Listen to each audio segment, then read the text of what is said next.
Hi, Brett Swarts here, founder of Capital Gains Tax Solutions, and we are covering in this video the top 7 deferred sales trust investments.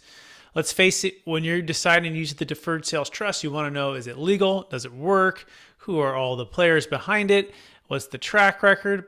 But beyond all of that, when you close, you want to know where and how can the funds be invested. So I want to cover my top 7 investments for the deferred sales trust.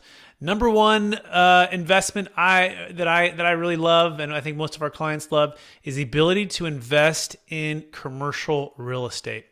Now, commercial real estate is one of those assets that you can see, touch, and feel.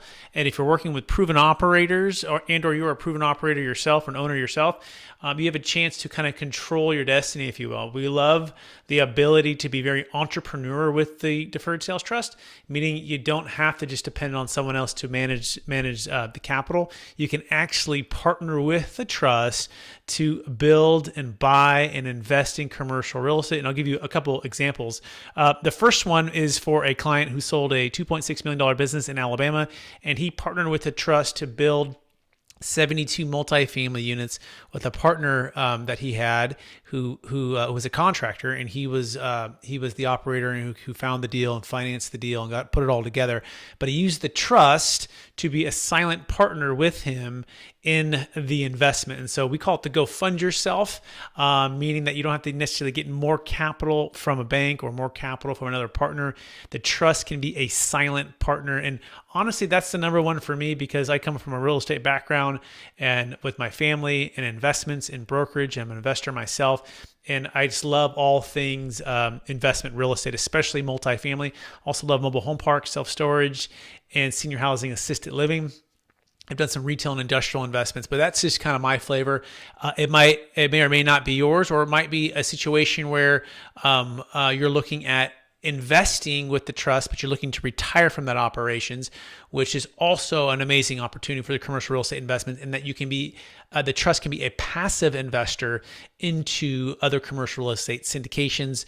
Really phenomenal. It doesn't have to be tied to investments that you're not comfortable with, which leads into a number 2 favorite investment, and that is hard money lending. Hard money lending, where people who have a proven track record with lending are lending to large commercial real estate owners and or people that are doing fix and flips with houses, and they're selling off the debt in a short period of time, which can lower the overall risk of the investments. It's also not necessarily tied directly to the real estate market, which tends to be very high right now. As much as I love investment real estate, I'm concerned that overpaying for properties right now, especially via the 1031 exchanges, don't make a lot of sense. Same thing, we got to be careful with the deferred sales trust not to overpay or over concentrate into one single asset type or one single property, and be subject to these big changes in the market. And so you got to want to be cautious with that. But with hard money lending, it kind of serves as that bridge in between, where you're not tied to the stock market and you're also not tied necessarily to real estate, although you are lending on real estate. Some of the groups that we work with are selling the debt off quickly, which can overall lower the risk. Also, these funds are typically liquid or semi-liquid, and they have a decent return, although they're not necessarily getting the equity, right, assets ownership, which is important in an environment where it's inflationary, right, where you want to really be in hard assets, like stocks or real estate or something, or business, something that you have the ability to increase equity, not just get a return on your money as a lender. So those are kind of some things to consider there. Number 3 would be securities, right? So securities are an opportunity to be into stocks or bonds or mutual funds, or something that is investment grade securities. I'm not a securities professional, but we do work with some of the best.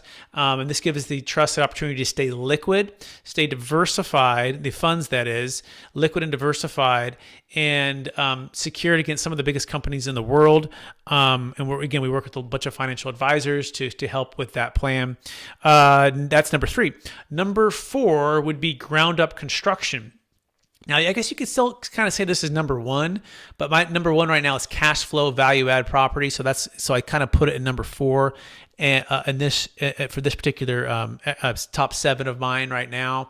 And the reason is right now construction costs are very high, but at the same time buying properties are very high, and so we're at an interesting place where do you want to buy a 20 or 30-year-old property where you could just buy land and build in places that make a lot of sense. We're working with some clients. They're buying some land in Alabama and in Tennessee, and they're building more properties. Some in Texas are doing the same thing.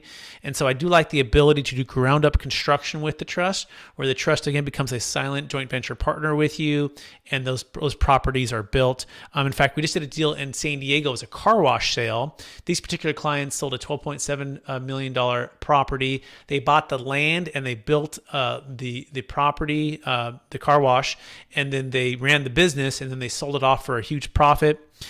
All moved into the Deferred Sales Trust, and then that they're going to be turning around and investing back into some more car washes, but tax deferred, which is really, really cool. Number six would be a business venture, okay? And so this isn't necessarily a real estate venture, but more like a tech startup or a cryptocurrency company or some kind of business venture. You might be an entrepreneur who's using the Deferred Sales Trust and have another creative idea that you want to start up with yourself or with partners. And one of the stories for this is a client. She actually exited cryptocurrency. She bought it for about $30,000 to $50,000, worked for a big tech company, and then it went to $50 million in value. And so she was able to exit $5 million of that $50 million into the trust. And then she used the trust funds, partnered with the trust funds to start a business venture, a technology company, online educational company. And so I love this part about the Deferred Sales Trust because it creates this entrepreneurial freedom, right? She was working for a big company, W-2 job, right? And now she no longer needs to work for that company and can go and build a dream with one of her partners. So that's pretty cool. And then number seven to finish it out is cryptocurrency. Cryptocurrency is something that I invest in small amounts, and I'm learning from a lot of my clients who are in the cryptocurrency world. And we also have others that are teaching us more and more about that. But a lot of our clients that are using the Deferred Sales Trust are crypto experts.